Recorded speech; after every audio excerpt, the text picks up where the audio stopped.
पिछला वीडियो था उसमें हम लोग ने दो तीन चीज़ों को देखा था कि किस तरह से वास्को ड गामा और कोलंबस जैसे लोगों ने नए नए समुद्री मार्गों की खोज की और किस तरह से कनेक्टिविटी और डेवलप हुआ।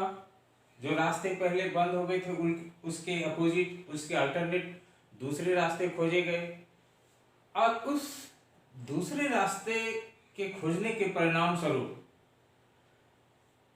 किस तरह से नई दुनिया की खोज हुई और किस तरह से कुछ देश अमीर हो गए, कुछ देश बहुत रिच हो गए।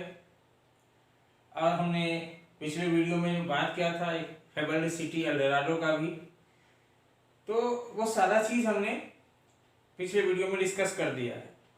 और आज का जो टॉपिक है स्टूडेंट, आज हम देखेंगे वो उसमें था कि बेसिक आइडिया था उस वीडियो का, पहला जो वीडियो है इसके पहले, कि एक बेसिक आइडिया था कि किस तरह से नए समुद्री मार्गों की खोज और किस तरह से बहुत सारे देश का उस पर अधिकार करने के लिए जाना और एल डोराडो सिटी के बारे में यूरोप में किस तरह से कहानियां सुनाई जा रही थी। ठीक है, आज जो है आज हम लोग कन्क्वेस्ट और डिजीज के बारे में पढ़ेंगे कि किस तरह से विजय किसको मिली और डिजीज किसको बीमारी लगी, कैसे क्या हुआ। ठीक है, तो सबसे पहले अगर बात करते हैं कि कोलंबस ने रास्ता खोजा। कोलंबस ने रास्ता खोजने के बाद जब वो वापस लौटा तो उसने वहां पे जाके कहानी सुनाई कि एक हमने ऐसा खोज किया है कि जहां पर कि बहुत सारी अपॉर्चुनिटी है, व्यापार की अपार संभावनाएं हैं। इंडिया का भी खोज हुआ था और अमेरिका का भी। तो चूंकि अमेरिका और इंडिया तो पहले से ही था, समुद्री मार्गों की खोज उस समय हुई थी और उस मार्ग की खोज होने के बाद यूरोपियंस ने इंडिया में बहुत सारी व्यापार की संभावनाएं देखी और अमेरिका में इतना बड़ा वो ट्रैक्ट था, लैंड, इतना खेती के लिए जमीन इतना ज़्यादा था, वहाँ पे मिनरल्स इतना ज़्यादा थे कि उनको लगा कि बहुत कुछ इससे हमारा भला हो सकता है। क्योंकि यूरोप में उस समय बहुत ज़्यादा गरीबी थी। ठीक है, बहुत सारे जो लोग शहर जो थे वहाँ के यूरोप के वो ओवर क्राउडेड हो रहे थे, पॉपुलेशन काफ़ी तेज़ी से बढ़ रहा था, लोगों को रोजगार नहीं था, बेरोजगार थे, गरीबी में लोग ज़्यादा जी रहे थे। यूरोप की उस समय की स्थिति थी। और जैसे ही उसको पता चला एक न्यू लैंड का, एक न्यू वर्ल्ड का, तो ये लोग उसको जीतने के लिए निकल पड़े। सबसे पहले कौन निकले? Portuguese and Spanish. पुर्तगाल और स्पेन एक देश है यूरोप में, आपको ध्यान होगा कि पुर्तगाल और स्पेन के लोग कंक्वेस्ट करने के लिए, जीतने के लिए निकले। कोलोनाइजेशन ऑफ अमेरिका, किसको? अमेरिका को कोलोनाइज करने के लिए, उपनिवेश बनाने के लिए, उसको गुलाम बनाने के लिए।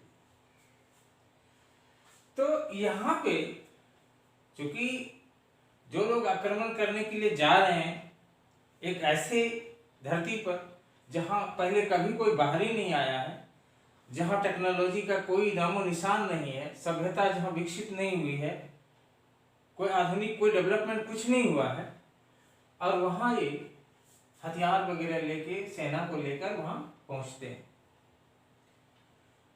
तो कहते हैं, इतिहासकार कहते हैं कि not just by superior fire power only, सिर्फ सुपीरियर फायर पावर के वजह से नहीं, बल्कि with the germs such as smallpox. ये कन्क्वेस्ट जो उसका हुआ यूरोपियंस का, तो सुपीरियर फायर पावर के वजह से नहीं हुआ, वो हो गया जर्म्स के वजह से, जैसे कि स्मॉल पॉक्स का जर्म है ना। और ये कैसे हुआ और क्यों हुआ? अमेरिका लंबे समय से आइसोलेटेड था, बाकी रेस्ट ऑफ वर्ल्ड से अलग थलग था, उसके बारे में किसी को जानकारी नहीं थी, कोई लोग वहां जाते नहीं थे और इस वजह से वहां के लोगों का इम्यूनिटी स्मॉल पॉक्स जैसे साधारण रोग से भी लड़ने की नहीं थी, है ना। वहां के जो मूल निवासी थे उनमें ये इम्यूनिटी डेवलप नहीं था कि वो स्मॉल पॉक्स जैसे बीमारी से भी लड़ सके।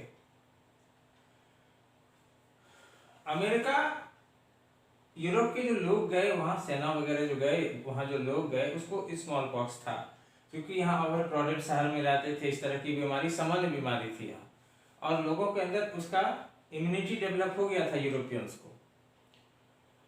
और ये वायरस जब वहां पहुंचा अमेरिका में, तो ये इसने क्या किया कि बहुत सारे लोग इसके शिकार होने लगे। अमेरिकन में जब वायरस फैल गया, चिकन पॉक्स, स्मॉल पॉक्स, तो बहुत सारे लोग मरने लगे, है ना।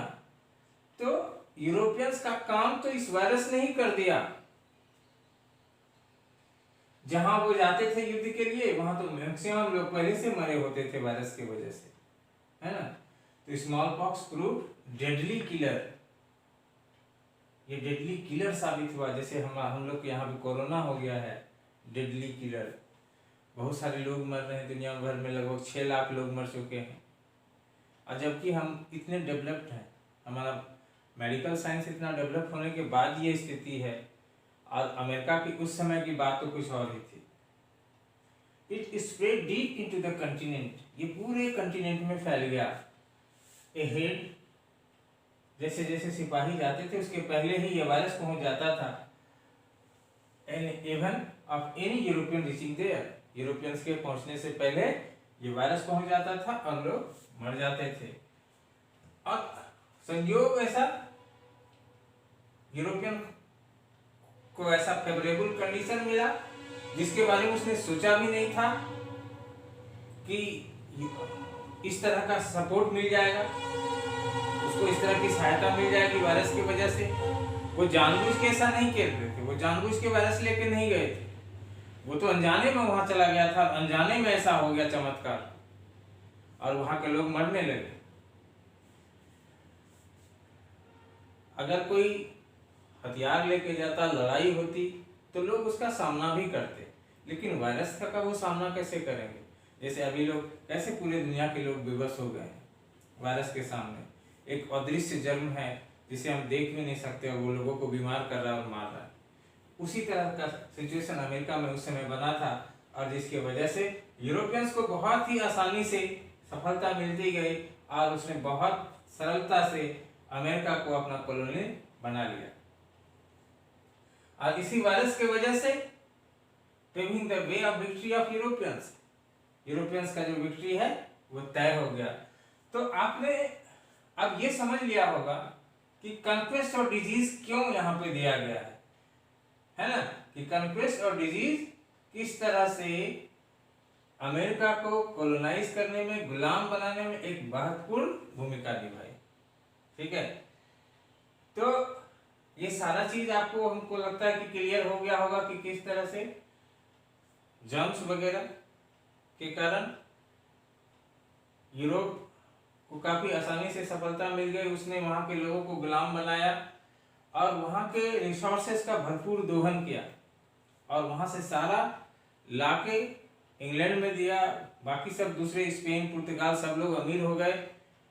और इन्होंने इतने से भी नहीं हुआ तो इन्होंने अपने लोगों को शिप में ला के भर के वहां जाके छोड़ दिया और वो वहीं रह गए। ठीक है, तो ये सारा चीज आपको आई होप कि क्लियर हो गया होगा। ठीक है, आप इसको एक बार बुक में और पढ़ लेना तो सारा चीज और क्लियर हो जाएगा।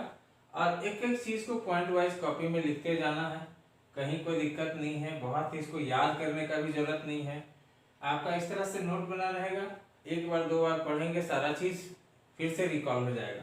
ठीक है स्टूडेंट, अब जो नेक्स्ट टॉपिक होगा वो इसी पर होगा। इसका थर्ड पार्ट पढ़ेंगे हम, कन्क्वेस्ट, डिजीज एंड ट्रेड का थर्ड पार्ट। और इसमें खास करके तीसरा जो वीडियो होगा, यानी कि नेक्स्ट जो वीडियो होगा उसमें हम ट्रेड के बारे में पढ़ेंगे।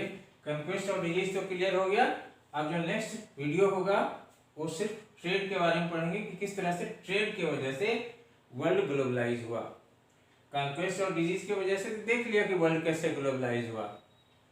अब देख लेते हैं फिर ट्रेड के बारे में भी कि ट्रेड के द्वारा कैसे वर्ल्ड ग्लोबलाइज हुआ। ठीक है स्टूडेंट, मिलते हैं फिर अगले वीडियो में नेक्स्ट टॉपिक के साथ। तब तक के लिए बाय एंड थैंक यू।